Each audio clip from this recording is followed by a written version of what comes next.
One topic to be discussed at the forum is the potential moratorium on foreclosures. Here to discuss that possibility and, frankly, how to avoid foreclosure altogether, Carla Coughlin. She is CEO of the Douglan Group and author of the Foreclosure Workbook. Carla Douglan, I am glad you're coming right after what Peter talked about.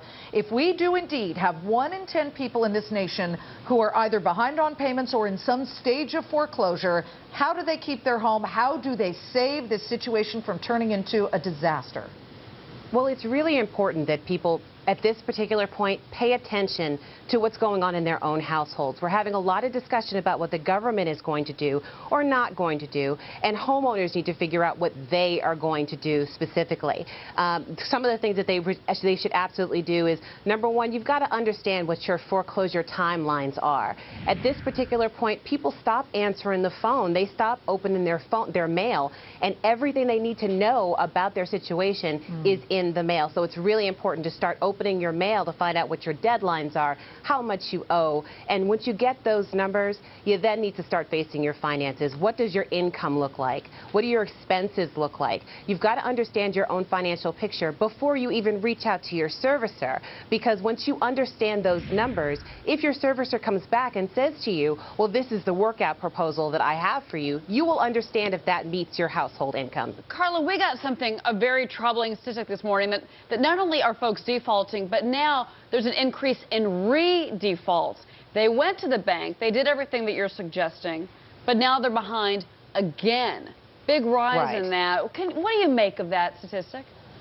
Well, I make of it is that there was an initial sense of panic, and people started calling their servicers, and their servicers had them work out, an agreement, a forbearance agreement, but it was something that they could not sustain. If you don't understand what your own financial picture is, then you cannot sustain some of these mortgage workout agreements that they're proposing. You have to first understand what your own household purse is, and if somebody says to you, well, we're going to work out an agreement that you can pay $5,000 a month, but you know you can't pay $5,000 a month, don't agree to it. Work with them to see if there's going to be a more manageable number for you.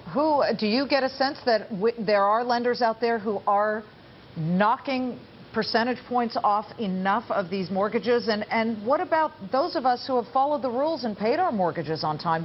I'm sure you understand the frustration for the people who have actually done it right.